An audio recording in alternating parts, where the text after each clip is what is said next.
يفقه قولي وسدد لساني واهد قلبي بحق سيدنا محمد. أما بعد، alhamdulillah kita bersyukur kepada Allah Subhanahu wa taala. Malam hari ini kita semua berkumpul, insyaallah berkumpulnya kita di tempat ini menjadikan kita orang-orang yang dicintai oleh Rasulullah SAW, orang-orang yang mendapatkan taufik hidayah dari Allah Subhanahu wa taala. Amin ya rabbal alamin. Ya, kita muliakan bersama para habaib, wabil khusus Al-Habib Abdullah bin Alwi As-Sigaf, Habib Nizar bin Ali bin Syekh Abu Bakar yang baru datang dari haji. Mudah-mudahan kita semua mendapatkan oleh-oleh, bukan oleh-oleh kurma Yesus, bukan ya, oleh-oleh hadiah rahmat Allah, sir madad dari para awliya Allah, dari Rasulullah SAW. Amin ya rabbal alamin. Habib Aqil bin Aqil dan semua para habaib yang tidak bisa kami sebutkan satu persatu, para kiai, para asatid, khusus Syekh Munir Sahih, mudah-mudahan beliau diberi panjang umur, sehat walafiat, amin ya rabbal alamin. Semua takmir musalla Fetus salam, mudah-mudahan insyaallah semua warga Duren Sewu, takmir musalla Fetus salam diberi oleh Allah inayah wa riayah insyaallah, amin ya rabbal alamin. Hadirin hadirat yang dirahmati oleh Allah, kita sudah melewati hari yang luar biasa, yaitu hari Asyura. Al-Imam Sayyid Muhammad bin Ali al-Maliki rahimahullah, beliau menyebut dalam kitabnya Dzikrayat wa Munasabat, yang isinya beliau berkata, peringatan hari-hari mulia termasuk hari Asyura itu berfungsi untuk supaya kita mengingat sejarah yang terjadi di hari itu, sehingga ketika kita mengenang sejarah yang terjadi di hari mulia tersebut, kita terpanggil untuk meniru dan melakukan apa-apa yang dilakukan di hari tersebut. Itu kata Imam Sayyid Muhammad bin Ali al-Maliki. Hari Asyura ini sudah dikenal semenjak dahulu kala. Bani Israel memuliakan hari Asyura. Bahkan orang-orang Quraisy semenjak zaman dahulu sebelum datangnya Islam, mereka juga menghormati hari Asyura. Kenapa? Karena hari Asyura bukan hari yang sembarangan, hari yang mulia, hari yang besar. Hari Asyura adalah hari perjuangan,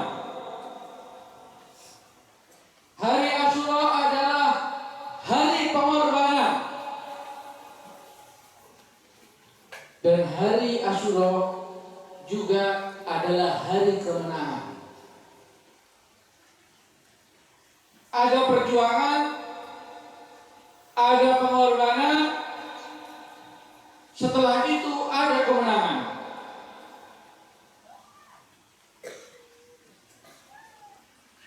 Ketika itu Nabi Allah Musa alaihissalam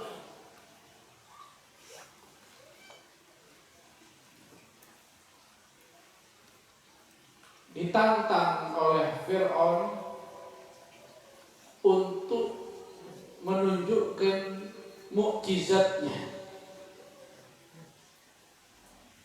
di hari yang dinamakan di Al-Quran Yaumuz Zinah, hari raya orang-orang di zaman itu, dan hari itu tepat pada hari Asyura.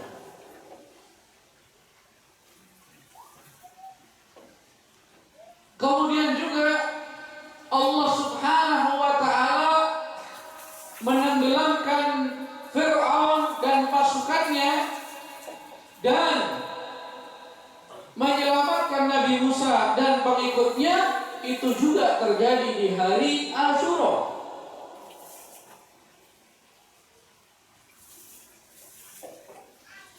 Maka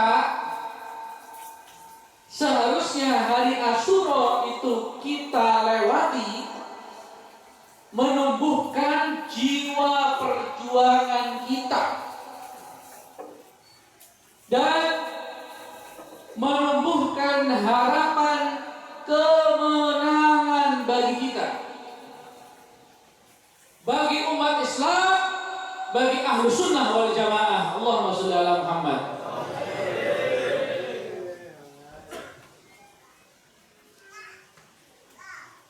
Karena yang terjadi pada kita sekarang ini,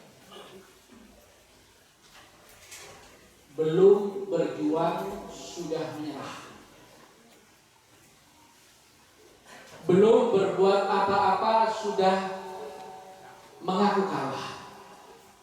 Itu yang terjadi pada kita, khususnya ahlu sunnah wal jamaah. Kita harusnya mempertanyakan diri kita, apa sih modal kita ini? Kita nanti di hari kiamat, apa sih yang mau kita andalkan?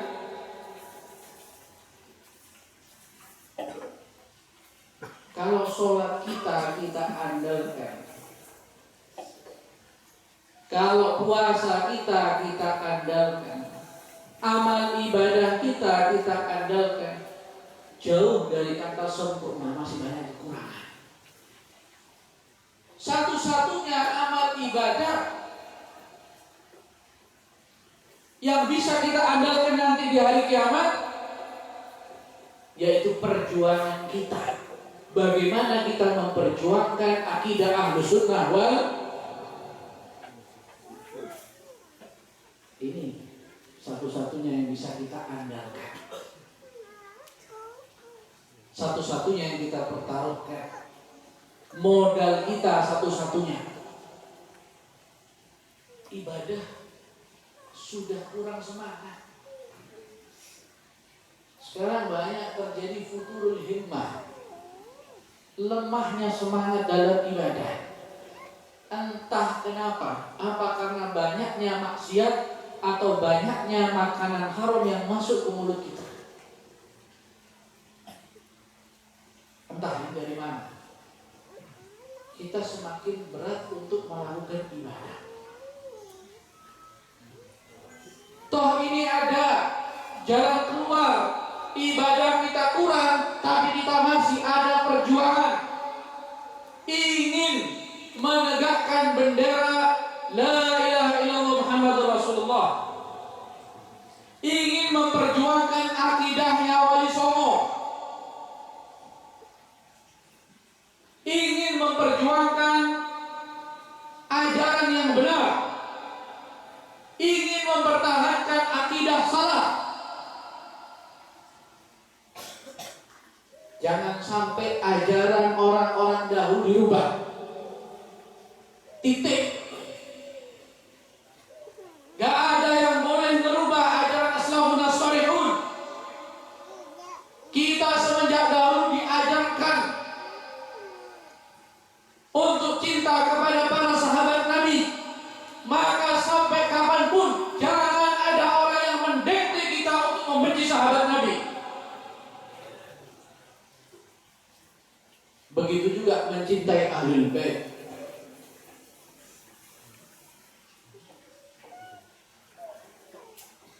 Banyak yang masih hidup. Murid-murid Kiai Hamid Pasuruan. Banyak yang masih hidup murid-murid Kiai Hasan Genggong rahimahumullah. Banyak yang masih hidup murid-murid Hadratus Syekh Hasyim Asy'ari. Kemarin ada berita, ada di Kota Malang salah satu muridnya Syekh Hasyim Asy'ari yang sekarang berusia 100 lebih. Coba tanyakan kepada mereka, dahulu bagaimana Kiai Hamid, Bahromo Kiai Hamid, Kiai Hasan Genggong, apakah mereka membenci keluarga Nabi, anak cucu Nabi? Yang kita tahu, yang kita dengar, Bahromo Kiai Hamid, Kiai Hasan Genggong, dan Hadratus Syekh Hasyim Asy'ari, mereka adalah pecinta-pecinta Ahlul Bait, pecinta-pecinta keluarga Nabi besar Muhammad SAW. Kalau ada orang sekarang beralasan begini, begitu, ini ada begini, kajian ilmiah, kajian begini, kita temukan di sini dan di situ. Ini bagi kita nyamuk ini. Gak berarti apa-apa ini. Kalau kita lihat, kita bandingkan dengan Kiai Hamid, ini gak ada apa-apanya. Gak ada apa-apanya kalau dibanding Kiai Hamid, Kiai Hasan, gak ada apa-apanya. Gak sebanding dengan mereka. Kalau orang sudah ada rasa benci dalam hatinya, maka semuanya akan terlihat buruk. Saya ingatkan, tragedi Karbala itu terjadi di hari Asyura juga. Tragedi di mana cucu Rasulullah SAW dibunuh, dipanggal kepalanya. Siapa yang membunuh? Siapa yang memanggal kepalanya? Orang yang mengaku Islam.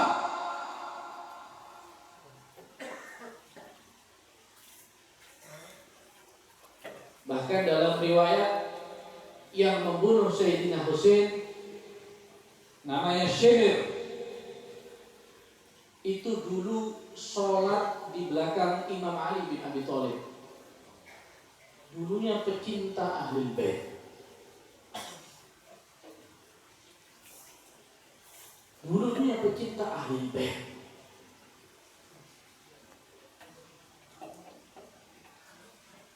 Apakah nggak kenal? Apakah nggak tahu kalau Sayyidina Husain ini putranya Fatimah, Sayyidatuna Fatimah, putrinya Rasulullah? Apakah nggak tahu? Tahu, jelas, seterang matahari, kelihatan. Bahkan mereka menyaksikan, tahu mereka bagaimana kecintaan Rasulullah kepada Sayyidina Husain. Rasulullah SAW rela menjadi tunggangannya Sayyidina Husain. Sayyidina Husain masih kecil naik di punggungnya Rasulullah. Rasulullah SAW jadi kuda-kudaannya Sayyidina Husain.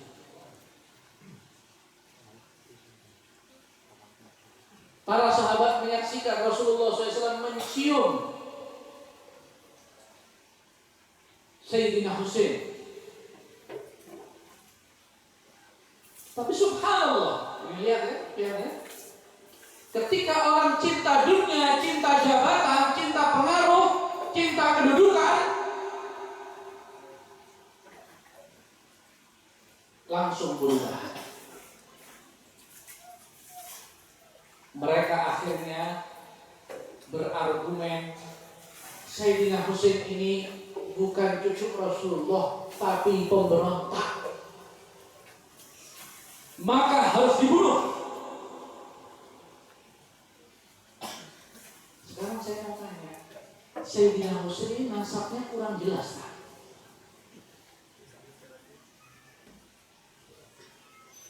Sangat jelas kan, Husain bin Ali,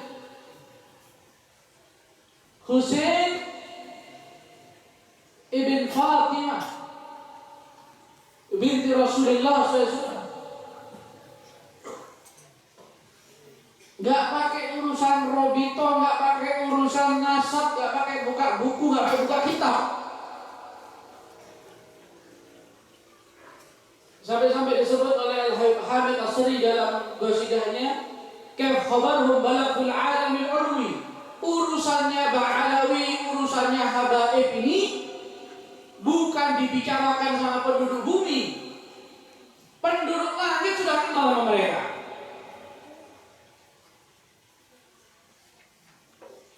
Waktu Imam Ali Zainul Abidin pergi tawaf dan ingin mencium Hajar Aswad, itu orang-orang yang tawaf itu langsung ngasih jalan, sehingga Al-Imam Ali Zainul Abidin mencium dengan mudah.